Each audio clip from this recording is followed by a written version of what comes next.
Hello, welcome to the fresh new series तथास्तु, जहाँ हम कर रहे हैं ओरिजिन के माध्यम से इडियम्स की क्लास, जिससे हमारे दिमाग में जाके एकदम बैठ जा रहा है। तो आज है हमारा डे 7, तो चलिए शुरू करते हैं। तो आज का सबसे पहला इडियम है हमारा salt of the earth. Salt of the earth का मतलब होता है very honest, humble and good person, यानी एक ऐसा व्यक्ति जो बहुत ही ज्यादा ईमानदार है, जो बहुत ही ज्यादा नेक है, उसके लिए क्या इडियम यूज होता है? Salt of the earth. इसका ओरिजिन क्या है?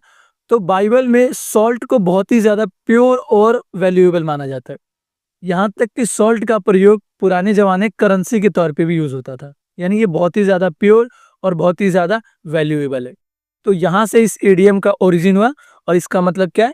ईमानदार और नेक इंसान जो बहुत ही ज्यादा प्योर है, बहुत ही ज्यादा वैल्यूएबल है। इसका एग्जाम्पल देखते हैं हम। My village teacher is the true salt of the earth. यानी मेरे जो गांव के शिक्षक है वो क्या है?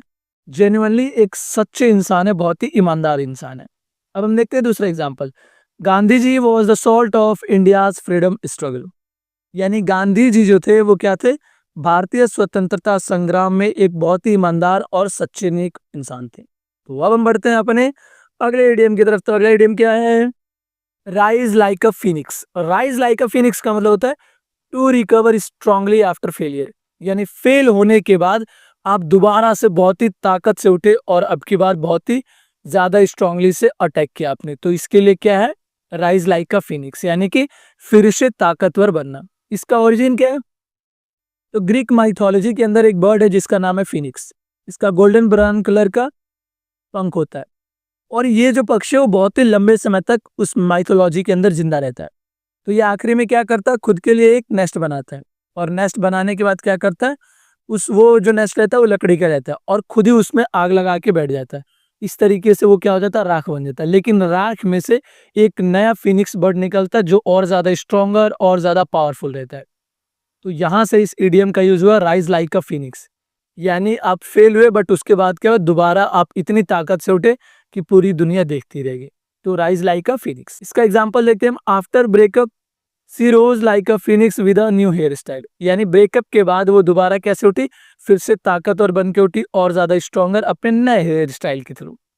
तो अब हम देखते हैं दूसरा example. India rose like a phoenix after 1947 partition. यानी 1947 के बंटवारे के बाद इंडिया दोबारा कैसे उठा? बहुत ही ताकतवर बन के उठा। तो अब हम बढ़ते हैं अपने अगले इडियम की तरफ। तो अगला इडियम है हमारा सेलिंग लाइक हॉट केक्स। इसका मतलब होता है वेरी फास्ट सेलिंग। यानी जब कोई सामान बहुत ही तेजी से, बहुत ही धड़ल्ले से, एकदम रफ्तार में बिके, तो उसके लिए इडियम है सेलिंग लाइक हॉटकेक्स, यानी कि तेजी से बिकना। इसका ओरिजिन क्या है? तो 19th सेंचुरी में अमेरिका के अंदर जो हॉट केक होते थे वो बहुत ही तेजी से बिकते थे। तो वहां से इस इडियम का ओरिजिन हुआ सेलिंग लाइक हॉट केक्स। और ये आज भी होता है इंडिया में, जब कोई गर्म चीज, फ्रेश चीज बनती है तो बहुत ही तेजी से बिकती है। इसका एग्जांपल देखते हैं हम। New PUBG skins are selling like hot cakes. यानी जो नए पबजी के स्किन है वो कैसे बिक रहे हैं? बहुत ही तेजी से बिक रहे, एकदम धड़ल्ले से बिक रहे। दूसरा example, tickets for world cup final sold like hot cakes. यानी वर्ल्ड कप फाइनल का जो टिकट था वो कैसे बिका? बहुत ही तेजी से, बहुत ही रफ्तार में बिका। तो अब हम बढ़ते हैं अपने अगले इडियम की तरफ। तो अगला इडियम है हमारा shed crocodile tears. Shed crocodile tears का मतलब होता है मगरमच्छ के आंसू, यानी कि फेक टीयर्स, नकली आंसू, यानी जो ओरिजिनल नहीं है। यानी आपके मन के अंदर तो बहुत ज्यादा खुश है आप, लेकिन बाहर क्या दिखा रहे हैं? आंसू दिखा रहे हैं। तो इसके लिए इडियम है शेड क्रोकोडाइल टीयर्स। इसका ओरिजिन देखते हैं हम। तो पुराने जमाने के अंदर और कुछ माइथोलॉजी के अंदर, यूरोप के अंदर क्रोकोडाइल को माना जाता था कि जब भी वो अपने शिकार को खाता था तो वो क्या करता था? रोता रहता था। तो वो वहां से ये इडियम का ओरिजिन हुआ कि वो एक तो खा भी रहा है और ऊपर से आंसू निकाल रहा है। यानी उसके लिए रो रहा है कि अरे मैंने मछली मार दी, ऐसे रो भी रहा है और खा भी रहा है। तो ये क्या है? नकली आंसू है। तो इसका एग्जांपल देखते हैं हम। He shed crocodile tears after breaking my phone. यानी उसने मगरमच्छ के आंसू निकाले मेरे फोन तोड़ने के बाद। यानी अंदर ही अंदर उसके मन में लड्डू फूटा, बट वो बाहर क्या कर रहा है? आंसू निकाल रहा है। दूसरा एग्जांपल देखते हैं हम। British shed crocodile tears while looting India. यानी जो अंग्रेज लोग थे जब वो भारत लूट रहे थे उस दौरान वो क्या कर रहे थे? मगरमच्छ के आंसू दिखा रहे थे कि हम लोग तुम्हारी भलाई कर रहे हैं, यही कर रहे हैं, वो कर रहे हैं। बट उन लोगों ने क्या किया? बहुत ही शिद्दत से लूटा, बहुत सारा धन, बहुत सारी चीज़ें इंडिया से लूट के लेके चले गए। तो अब हम बढ़ते हैं अपने अगले इडियम की तरफ। तो अगला इडियम है क्या हमारा, shot in the dark. Shot in the dark का मतलब होता है रैंडम गैस, यानी अनुमान लगाना, यानी अंधेरे में तीर चलाना। जैसा कि आपने एग्जाम में भी किया होगा, जब आपको ऑप्शन नहीं आ रहा है तो आप 4 ऑप्शन लिखते हैं ऐसे, और यहाँ पे रखते हैं अपना पेन, और फिर उसके बाद इसको घुमाते हैं और जहाँ पे आ जाता है वो हो जाता है आपका ऑप्शन। तो ये क्या, अंधेरे में तीर चलाना हुआ, यानी अनुमान लगा रहे। इसका ओरिजिन देखते हैं, hunters firing blindly at night. तो जब रात के अंधेरे में जब किसी शिकारी को कोई आवाज आता है तो वो अंधेरे में क्या करते हैं, तीर चलाने लगते हैं।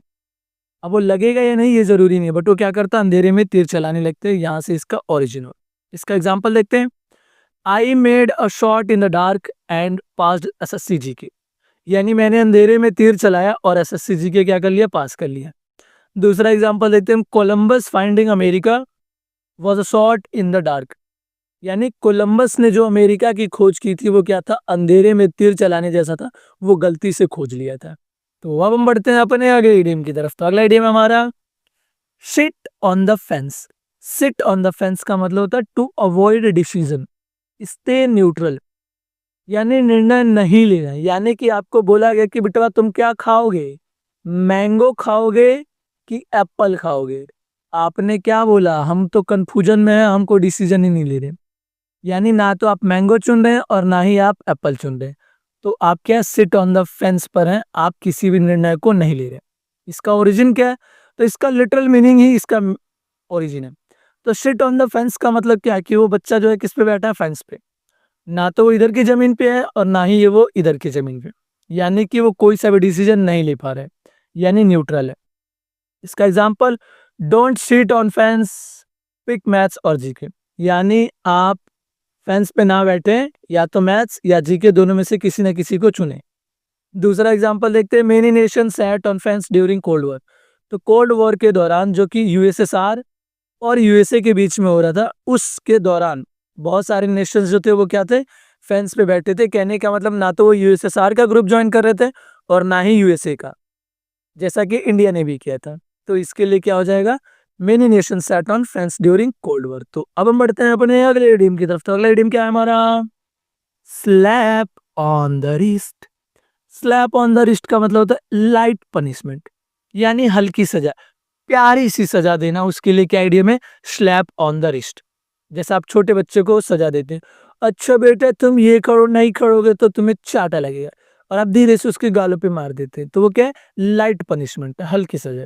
इसका ओरिजिन देखते हैं, तो ओल्ड स्कूल यानी पुराने स्कूलों में जो टीचर्स होती थी, अगर कोई बच्चा कुछ काम नहीं करके लाता था तो उनके रिस्ट पे क्या करती थी, स्लैप करती थी, चटाक चटाक चटाक।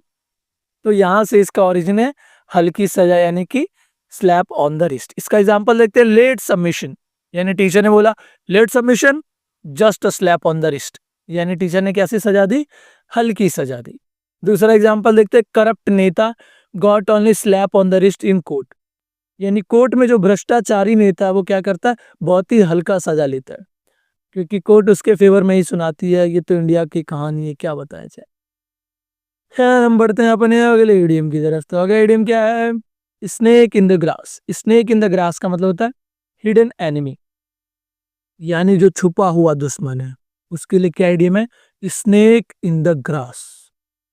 इसका ओरिजिन भी बिल्कुल सिंपल है, जो ये निकल है, अगर घास के अंदर कोई सांप छुपा हुआ तो क्या आपको वो दिखेगा, नहीं दिखेगा, और आप जब जाएंगे अचानक से वो हमला कर देगा। तो वो कैसा दुश्मन है, हिडन एनिमी है, छुपा हुआ दुश्मन है। इसका एग्जांपल देखते हैं, beware that topper is a snake in the grass. यानी सावधान रहे, वो जो टॉपर है वो क्या है, छुपा हुआ दुश्मन है, वो स्नेक इन द ग्रास है। दूसरा example, Mir Jafar was snake in the grass for Bengal. यानी मीर जाफर जो थे वो क्या थे, बंगाल के लिए छुपे हुए दुश्मन थे। क्यों थे, क्योंकि आपको याद होगा सिराजुद्दौला और रॉबर्ट क्लाइव दोनों के बीच में क्या हुआ था, युद्ध हुआ था, प्लासी का तीसरा युद्ध। और उस समय सिराजुद्दौला का जो सेनापति था उसका नाम क्या था, मीर जाफर। तो पहले रॉबर्ट क्लाइव ने मीर जाफर के पास गया और बोला कि देखो तुम अगर इस युद्ध में नहीं लड़ोगे तो हम सिराजुद्दौला को हरा करके तुम्हें राजा बना देंगे। तो इसलिए मीर जाफर ने क्या बोल दिया कि हम युद्ध नहीं लड़ेंगे। तो इस तरीके से सिराजुद्दौला जब युद्ध लड़ा तो वो हार गया। तो उसने क्या कर दिया, मीर जाफर ने उसको धोखा दे दिया, छुपा हुआ दुश्मन साबित हुआ सिराजुद्दौला के लिए। तो अब हम बढ़ते हैं अपने अगले इडियम की तरफ। तो अगला इडियम है हमारा spill the beans. Spill the beans का मतलब था रिवील सीक्रेट, यानी राज खोलना। उसके लिए क्या इडियम है, स्पिल द बिन्स। इसका ओरिजिन क्या है, तो ग्रीस में पुराने जमाने के अंदर जब भी वोटिंग होती थी, कैसे वोटिंग होती थी, बिन्स से। तो बिन्स जो होते थे, एक तो सफेद कलर का और एक ब्राउन कलर का। तो अगर आप किसी बात से सहमत है तो आपको कौन सा बिन डालना था, व्हाइट। और अगर आप किसी बात से सहमत नहीं है तो आप कौन सा बिन डालेंगे, ब्राउन वाला। तो यस के लिए व्हाइट और नो के लिए ब्राउन। तो ऐसे ही एक मटके के अंदर ये सारे लोग क्या करते थे, अपने अपने बिन्स डाल देते थे। और जब उसको फोड़ा जाता था तब पता चलता था कि किसकी जीत हुई है और किसकी हार हुई है, या जो भी चीज हुई है। तो वहां से इसका ओरिजिन हुआ कि स्पिल द बिन्स, क्योंकि जब ये मटका फूटेगा तो क्या हो जाएगा, सीक्रेट बाहर आ जाएगा, यानी सीक्रेट रिवील हो जाएगा। तो स्पिल द बिन्स का मतलब राज खोलना। इसका एग्जांपल देखते हैं। He spilled the beans about my crush. उसने क्या कर दिया, मेरे क्रश के बारे में राज खोल दिया। अब हम देखते हैं दूसरा example. Whistle blowers spill beans on scams. यानी जो विसल ब्लोअर्स होते हैं वो क्या करते हैं, स्कैम का पोल खोल देते हैं, यानी राज खोल देते हैं। और आजकल आप देख भी रहे होंगे बहुत सारे यूट्यूबर क्या कर रहे हैं, बहुत सारे स्कैमर्स की लुंगी खोल रहे हैं। अब हम बढ़ते हैं अपने अगले एडीएम की तरफ। तो अगला एडीएम क्या हमारा, speak and span. Speak and span का मतलब होता है वेरी नीट एंड क्लीन, यानी जो बहुत ही साफ एकदम चकाचक है। उसके लिए क्या आइडियम है, स्पीक एंड स्पैन। इसका ओरिजिन देखते हैं। तो ओल्ड इंग्लिश के अंदर स्पैन न्यू का मतलब होता है ब्रांड न्यू। जैसा कि आप ये देख रहे हैं ब्रांड न्यू सारी चीजें, तो जो ब्रांड न्यू चीजें वो क्या एकदम साफ सुथरा होती है, बिल्कुल नीट एंड क्लीन होती है। तो यहाँ से स्पीक एंड स्पैन का मतलब क्या होता है, बहुत ही साफ, वेरी नीट एंड क्लीन।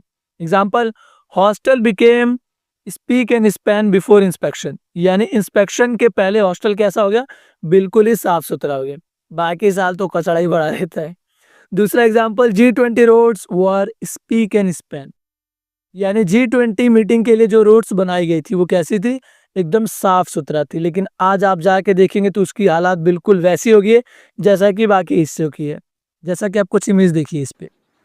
हाँ, ये दिल्ली की सड़कें हैं। खैर, अब हम बढ़ते हैं अपने अगले इडियम की तरफ। तो अगला इडियम क्या हमारा, stir up the hornets nest.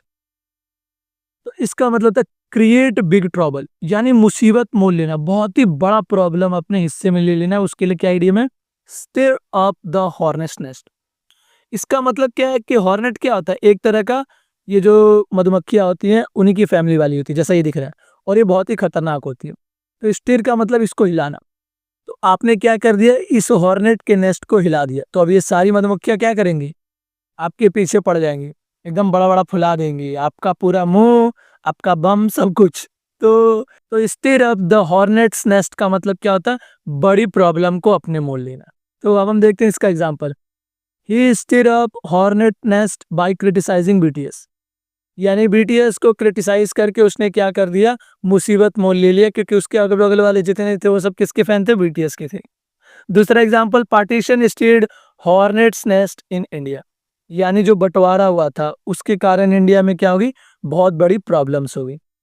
और वो प्रॉब्लम आज तक चलती रहती, जिसके कारण इतनी सारी क्या होती है, विवाद होते हैं, दंगे होते हैं, फसाद होते हैं। तो अब हम बढ़ते हैं अपने अगले इडियम की तरफ। तो अगला इडियम क्या हमारा, strain every nerve. Strain every nerve का मतलब होता है वर्क एक्सट्रीमली हार्ड, यानी पूरा जी जान लगा देना, पूरा जोर लगा देना। उसके लिए क्या इडियम है, स्ट्रेन एवरी नर्व। तो इस बार आप भी स्ट्रेन एवरी नर्व कीजिए और अपने एग्जाम को, चाहे वो एसएससी हो, DSSB हो, बैंक हो, LIC हो या IB हो, क्लियर कीजिए। इसका ओरिजिन देखते हैं। तो इसका सीधा सा मतलब है, नर्व जो होती है वो हमारे पूरे शरीर को क्या करती है, कंट्रोल करती है। तो स्ट्रेन एवरी नर्व का मतलब आपने पूरी की पूरी हर एक तंत्रिका को, हर एक मसल को क्या कर दिया, पूरे जोर से यूज कर लिया। तो इसका मतलब आपने पूरा जी जान लगा दिया। तो इसका एग्जांपल देखते हैं, I strained every nerve to complete syllabus. यानी मैंने पूरा जी जान लगा दिया, पूरा जोर लगा दिया ताकि सिलेबस क्या हो जाए, कंप्लीट हो जाए। दूसरा example, ISRO strained every nerve for Chandrayaan. यानी चंद्रयान के लिए इसरो ने क्या किया, पूरा जी जान लगा दिया, पूरे जोर से काम किया। तो अब हम बढ़ते हैं अपने अगले इडियम की तरफ। तो अगला इडियम क्या है, strike while the iron is hot. इसका मतलब था take opportunity at right time, यानी जैसे ही सही समय आया वैसे ही आपने क्या कर लिया, उस अपॉर्चुनिटी को एकदम कस के पकड़ लिया, जाने नहीं दिया। तो इस इडियम का मतलब क्या है, strike while the iron is hot का मतलब जैसे मौका मिले आप तुरंत ही उसको हथिया लेंगे। इसका ओरिजिन क्या है, तो आपने देखा होगा जो लोहार होते हैं यानी कि ब्लैक स्मिथ होते हैं, वो किसी भी आयरन के ऊपर कब वार करते हैं, जब वो हॉट होता है, ताकि उसको शेक कर सके। तो यहाँ से इसका ओरिजिन है कि जैसी आपको अपॉर्चुनिटी मिली वैसे क्या कर लिया आपने, उसको पकड़ लिया।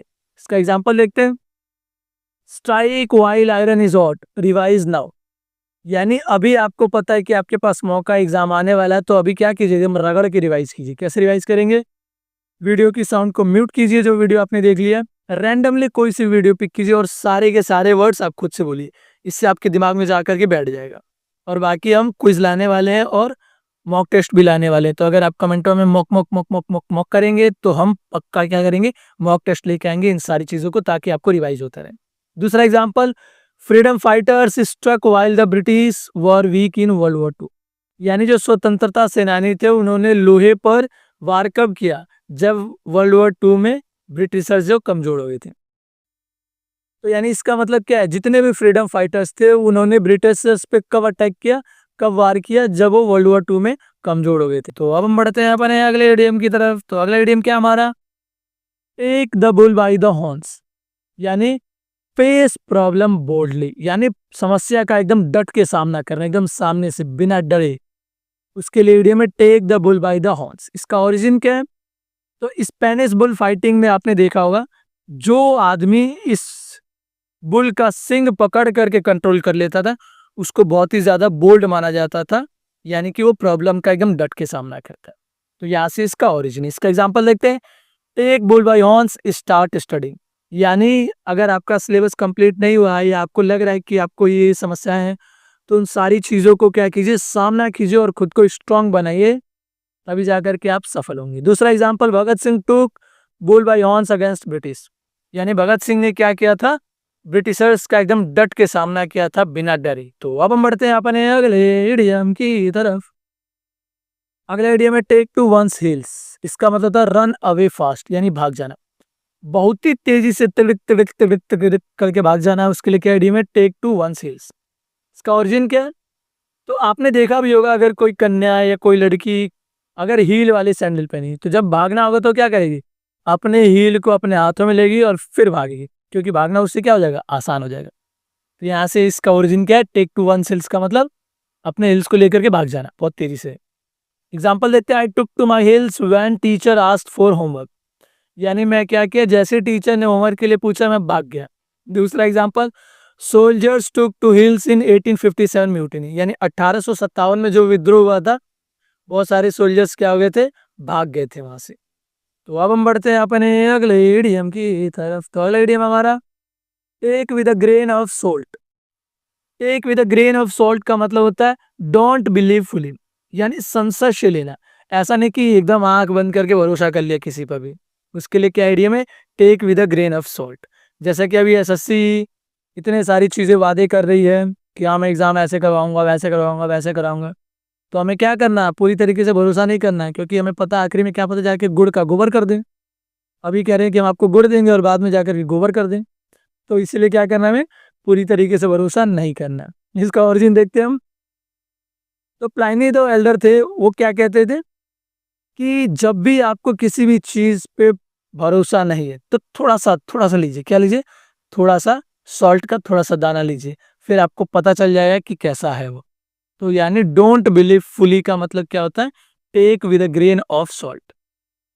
इसका एग्जांपल लेते हैं, take his story with a grain of salt, यानी उसकी स्टोरी को क्या कीजिए, पूरी तरीके से भरोसा मत कीजिए। अब हम देखते हैं दूसरा example, fake news must be taken with a grain of salt, यानी फेक न्यूज जो है उसको कैसे लेना चाहिए, पूरी तरीके से उस पर भरोसा नहीं करना चाहिए, डाउटवा करते रहना चाहिए। अब हम बढ़ने बने अगले इडियम की तरफ। तो अगले इडियम है टेक्स आफ्टर। टेक्स आफ्टर का मतलब था रिसेंबल, यानी मिलता जुलता होने, जैसा कि अगर आप अपने पिता से मिलते जुलते हैं तो इसका मतलब क्या है, टेक्स आफ्टर। इसका ओरिजिन और ट्रिक क्या बिल्कुल सेम है। आफ्टर का मतलब क्या होता है, बाद में, और टेक्स का मतलब लेना, यानी अपने पापा से आपने जो जो प्रॉपर्टीज ले ली है जो जो ट्रेट्स ले लिए, जो जो गुणधर्म ले लिए हैं, उसका क्या मतलब हो जाएगा? Takes after. इसका ओरिजिन देखते हैं हम, ही टेक्स आफ्टर हिज डैड इन लेजीनेस, यानी वो अपने पापा से कौन सा गुणधर्म ले लिया है? लेजीनेस का, यानी आलसीपन का। दूसरा एग्जांपल, नेहरू टुक आफ्टर मोतीलाल नेहरूज लीडरशिप, यानी नेहरू ने क्या किया? अपने पिताश्री मोतीलाल नेहरू की लीडरशिप की क्वालिटी को ले लिया, रिसेंबल कर लिया, सेम सेम कॉपी कर लिया। तो अब हम बढ़ते हैं अपने अगले इडियम की तरफ। तो अगले इडियम हमारा the lions share. The lions share का मतलब होता है बिगेस्ट पोर्शन, यानी जो सबसे बड़ा हिस्सा है, उसके लिए क्या इडियम है? The lions share. इसका ओरिजिन क्या है? तो एसप फेबल के अंदर जो है, लॉयन, जो लॉयन होता है, शेर होता है, जब कोई भी मीट लेके आता था तो उसमें क्या होता है? सबसे ज्यादा हिस्सा कौन लेता था? लॉयन लेता था। तो यहां से इस इडियम का ओरिजिन है द लॉयंस शेयर। तो इसका एग्जांपल आप ये समझ सकते हैं करंट इवेंट से, जैसा कि जो रशिया से जितना भी ऑयल इंपोर्ट हो रहा है, वो मोस्टली किन दो कंपनियों को जा रहा है? एक अंबानी जी की कंपनी, और दूसरी एक रशिया की कंपनी है जिसमें रशिया का स्टेक है। इन्हीं दोनों कंपनियों के पास जा रहा है, और ये दोनों कंपनियां क्या? प्राइवेट कंपनी है। और जितना भी कंपनियां बंद हो रही है due to the tariff of USA, वो किसको झेलना पड़ रहा है? आम नागरिकों को। तो यहाँ से आप लॉयंस शेयर का मतलब समझ सकते हैं कि ज्यादा से ज्यादा प्रॉफिट किसको हो रहा है? प्राइवेट प्लेयर्स को हो रहा है। तो समझ में आ रहा है ना सब खेल? अब हम देखते हैं इसका example. Brother took lion's share of chips, यानी मेरे भाई ने क्या कर लिया? सबसे बड़ा हिस्सा चिप्स का ले लिया। दूसरा example, agriculture had lions share in old India's economy, यानी इंडिया की शुरुआती इकोनॉमी में सबसे ज्यादा योगदान किसका था? एग्रीकल्चर सेक्टर का था। तो अब आप ये बताएंगे कि 1951 में इंडिया में एग्रीकल्चर सेक्टर का कितना ज्यादा शेयर था। तो अब बढ़ते हैं अपने अगले इडियम की तरफ। अगला इडियम है द लास्ट स्ट्रॉ।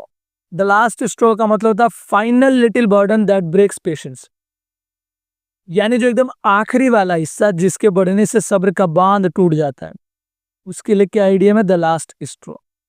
तो इसका जो ओरिजिन है वो यहाँ से कि एक कैमल रहता है, उसके ऊपर बहुत ढेर सारी ये जो भूसे के सारी चीजें लादी गई होती हैं, और एक आखिरी जो स्ट्रॉ जब रखा जाता है तो उसकी पीठ जो होती है वो क्या होती है? टूट जाती है, क्योंकि वो इतना ज्यादा भारी हो जाता है। तो यहाँ से क्या? द लास्ट स्ट्रॉ का मतलब सब्र का बांध टूटना। जैसा कि आप बांध पे भी देख सकते हैं, नदी का पानी बढ़ता रहता, बढ़ता रहता, बढ़ता रहता, बढ़ता रहता, और एक समय आता है जब आखिरी थोड़ी सी भी पानी बढ़ा तुरंत ये बांध टूट जाता है। तो वहां से इसका ओरिजिन क्या? द लास्ट स्ट्रॉ का मतलब सब्र का बांध टूटना। His 100th excuse was the last straw, यानी उसका 100वां एक्सक्यूज जो था वो क्या था? लास्ट स्ट्रॉ था, यानी कि सब्र का बांध टूटने वाला था। दूसरा example, Jallianwala Bagh was the last straw for Indians, यानी जलियांवाला बाग हत्याकांड जो था वो क्या था? भारतीयों के लिए सब्र का बांध टूट गया था उस समय। तो अब आप ये बताइए कि जलियांवाला बाग हत्याकांड कब हुआ था? तो अब हम बढ़ते हैं अपने अगले इडियम की तरफ। तो अगला क्या? The pros and cons. इसका मतलब होता है एडवांटेज एंड डिसएडवांटेज, यानी जब कोई किसी चीज का फायदा और नुकसान दोनों बताओ, उसके लिए इडियम है द प्रोज एंड कॉन्स। तो इसका ओरिजिन लैटिन वर्ड से pro et contra. Pro et contra का मतलब होता है, प्रो का मतलब होता है आपके साथ में, और कॉन्ट्रा यानी कि आपके विरोध में, यानी आपके साथ में जो चीजें हैं वो भी बताएगा और जो आपके विरोध में वो भी चीजें बताएगा। तो यहाँ से द प्रोज एंड कॉन्स का मतलब क्या होता है? फायदा और नुकसान। तो इसका एग्जांपल देखते हैं, let's weigh pros and cons before buying bike, यानी बाइक को खरीदने से पहले हम क्या करते हैं? उसके फायदे और नुकसान को जान लेते हैं। दूसरा, constitution debates were about pros and cons of federalism, कि कॉन्स्टिट्यूशन की जो डिबेट थी वो किस चीज पर थी? फेडरलिज्म के प्रोज और कॉन्स, यानी कि फायदे और नुकसान के ऊपर थी। तो अब हम बढ़ते हैं अपने अगले इडियम की तरफ। तो अगला इडियम हमारा खत्म। अब हमारे पास 3 खूबसूरत सवाल, 3 में से 2 मैं बताऊंगा, एक का आंसर आप खुद करेंगे, ठीक है? तो दूसरा क्वेश्चन मैं बताऊंगा, पहला आप खुद बताएंगे। If a new iPhone is selling like hot cakes, it means अगर एक नया आईफोन हॉट केक्स की तरफ बिक रहा है तो इसका मतलब क्या है? तो हमने क्या पढ़ा था? सेलिंग लाइक हॉट केक्स का मतलब बहुत ही रफ्तार में बिक रहा है, बहुत ही तेजी से बिक रहा है। तो इसका हो जाएगा option number C, they are selling very fast. तीसरा, she shed crocodile tears after eating my chocolate. Here crocodile tears means, यानी उसने क्या कर दिया? मेरा चॉकलेट खाने के बाद मगरमच्छ के आंसू निकाले। मगरमच्छ के आंसू निकालने का मतलब फेक शो ऑफ सोरो, यानी कि झूठा दुख दर्द दिखा रही थी। तो ये था हमारा क्वेश्चन। पहले नंबर क्वेश्चन का आंसर आप खुद ही कमेंट में दे के जाइए। तो बस आज के लिए इतना है, मिलते हैं अगले वीडियो में। जब तक आप मस्त रहिए, स्वस्थ रहिए, खुश रहिए, keep learning, keep smiling, bye bye.